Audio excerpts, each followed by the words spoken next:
मामला ठीक नहीं चल रहा अपने मुल्क में, निज़ाम ठीक नहीं चल रहा।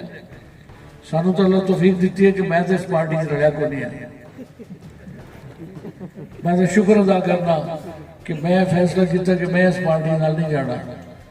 तो हुण नवा पाकिस्तान जिहड़ा है उहदा हाल देखते पे जी तुसीं, अपनी सड़कां जिहड़ियां ने नवे पाकिस्तान का हाल है। सारियां खराबियां जिहड़ियां नवे पाकिस्तान की वजह से कि मेरा दिल खून के आंसू रोंदा है यह हालत वेख के, सड़कों की हालत वेख के और थोड़ी तो साड़ी सारिਆਂ की हालत वेख के कि साडे हाल की है।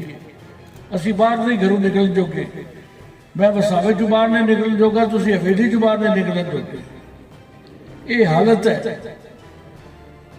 और कोई नोटिस लैण वाला नहीं, कोई वजीर आला नोटिस लैण वाला नहीं, कोई वजीर आजम नोटिस लैण वाला नहीं। एक ही हुकूमत है कि लोग तबाह हो रहे हैं, सड़कां टुटियां पईयां ने, बुरी हालत है। सारे उकाड़े जिले के बुरी हालत है, कसूर तो लैके दीपालपुर वाली सड़कों तबाह होती पई है। टॉल टैक्स उहदे ला दिता है तो सड़क जी तबाह होती पई है, कसूर तो दीपालपुर वाली सड़क की कोई पुरसाने हाल नहीं। इत्थे इवें निज़ाम चलते होंदे ने हुकूमतां दे।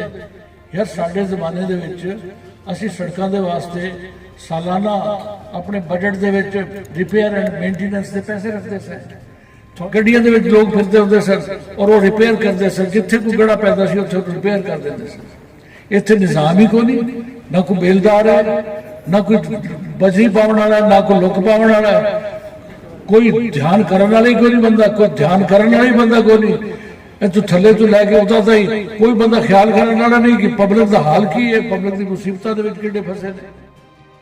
YouTube पर गूगली न्यूज देखने के लिए youtube.com की सर्च बार में गूगली न्यूज टीवी टाइप करें। गूगली न्यूज के पेज पर सुर्ख रंग के सब्सक्रिप्शन वाले बटन पर क्लिक करना ना भूलिए। YouTube पेज पर अपलोड होने वाली वीडियोस से बाखबर रहने के लिए बेल आइकन पर क्लिक कीजिए। आपको हर नई वीडियो के बारे में नोटिफिकेशन मौसूल हो जाएगा।